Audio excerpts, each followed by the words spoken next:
The Democratic Party of Arkansas has a new leader. Also, the Arkansas National Guard is seeking authority to make immigration arrests. And Brookland is getting its first full-service medical center and pharmacy. Those headlines and more coming up on KASU News for Monday, August 18th, 2025. I'm Brandon Tabor.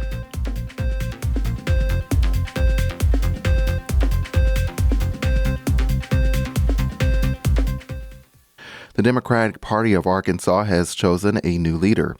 Retired Colonel Marcus Jones has been elected as party chair, filling the remainder of Grant Tennille's term.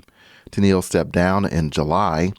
Jones is a Little Rock native and a retired military officer. He ran against Republican U.S. Representative French Hill in the last election cycle. Per parliamentary rules, he was only given a few seconds to speak on his candidacy.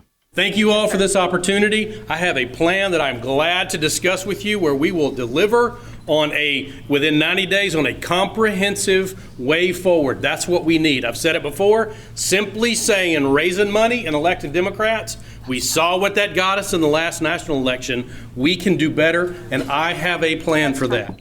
Only county delegates are allowed to vote in elections for party chair. According to the Democratic Party of Arkansas, Jones received 128 votes. Interim chair Janie Cotton received 76. Cotton told member station Little Rock Public Radio before the vote that she expected to win. We are behind, and 80% of our counties have Republican legislators. I'm ready to win, and we got to fight hard, so we can't use the same playbook. We have disengaged voters, but we also have disengaged funders that have just kind of said, I'm not wanting to be a part anymore. Jones's term runs through December 2026. Cotton will continue to serve as vice chair of the party. The Arkansas National Guard is requesting the authority to make immigration arrests. The Arkansas Advocate reports the National Guard is applying for authority under a federal program known as 287G. If approved, Guard members would be able to essentially act as immigration and customs enforcement agents within the state.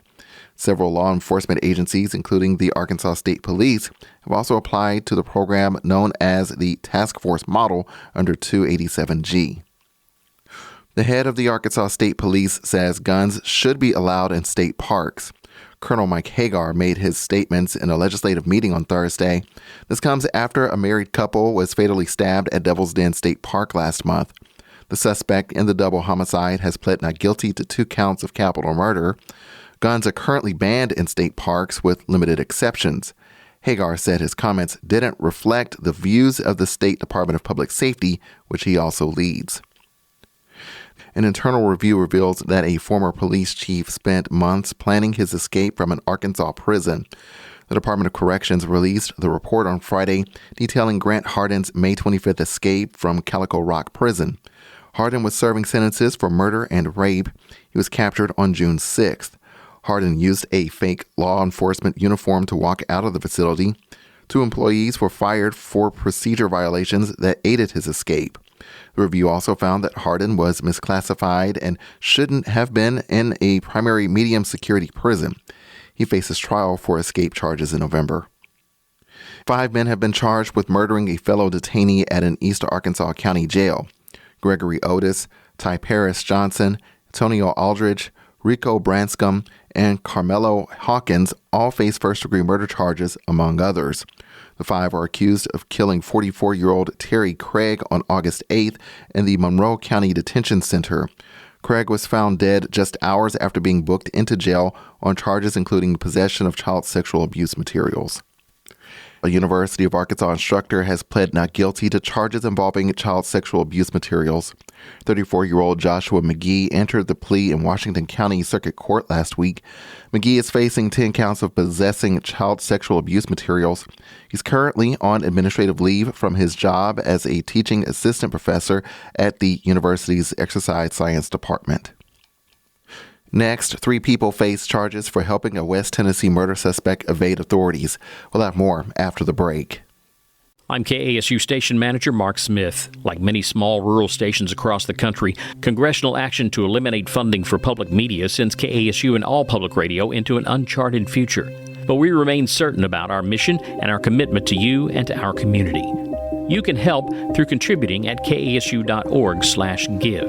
As we navigate the path ahead, your continued partnership and financial support is crucial. We're grateful for you. Thank you. In West Tennessee, a prosecutor says 3 people charged with helping a man accused of fatally shooting 4 people are suspected of providing him with shelter, phones, and rides as he evaded authorities after the killings. Austin Robert Drummond made a brief court appearance on Thursday through a video feed in Tiptonville. Drummond has pled not guilty to 4 counts of first-degree murder in the late July deaths of the parents, grandmother, and uncle of an infant found abandoned in a home's front yard. A local district attorney has said prosecutors plan to seek the death penalty if Drummond is convicted of first-degree murder at trial. Brookland will soon have its own full-service medical center and pharmacy. Haig Brown Commercial Real Estate announced that ArcCare plans to open its first location in the city on Brookland School Road behind Jordan's Quick Stop and across from Harps. A news release said the project has been more than a decade in the making as ArcCare searched for the right opportunity to serve the growing community. The nonprofit operates clinics in Arkansas, Mississippi, and Kentucky, treating all patients regardless of income or insurance status. Haig Brown said construction on the project is expected to start soon. An Indian pipe manufacturer is expanding its presence in Arkansas. Wellspun officials announced that the company will invest $150 million in a new longitudinal pipe mill and coating facility at the Port of Little Rock. The company's CEO, Vipul Mathur, says it's the latest investment in its nearly 2-decade history in Little Rock. We are a native now here, and we have invested more than $400 million in the state till now, and we have been able to generate employment and impact for more than 1,000 people, direct employment for more than 1,000 people, and impact to many more thousand, indirect impact to many more thousand people, those who have been associated with us. This comes after the company announced another $100 million expansion last December. Governor Sarah Huckabee Sanders says the company is growing to support burgeoning industries. Their products are used primarily in the energy industry and data centers. And we now have a president who's making energy independence and industrial dominance a priority. And we have state leaders who have just cut down the regulatory timeline for new energy assets from 12 and 18 months to just 6 months. The new facility is expected to create 300 new jobs and be completed by the third quarter of next year. In college women's soccer, A-State battled UT Martin in a 1-1 tie yesterday in Martin, Tennessee. The Skyhawks struck early with a goal in the 6th minute, but with just over 5 minutes left in regulation, Kennedy Horn scored on a header to even the match for the Red Wolves. A-State goalkeepers Damaris Deshane and Taylor Sweat combined for 8 saves, while UT Martin's keeper Mac Titus made 5. Both teams finished with more than 10 shots each. Major League Baseball, Cody Bellinger drove in 3 runs. Paul Goldschmidt had 3 hits against his former team, and the New York Yankees beat the St. Louis Cardinals 8-4 yesterday for a series sweep. Second baseman Thomas Saggese made 2 errors in the Yankees' 4-run ninth. He threw wildly to first, and leadoff batter Jose Caballero took second and then third on a passed ball. Walks to pinch hitter Giancarlo Stanton and Aaron Judge loaded the bases. Saggese let Bellinger's grounder get by him for 2 runs. Judge then scored on a fielder's choice. That's all for KASU News. Music provided by 2B Studio. You can find more stories online at kasu.org.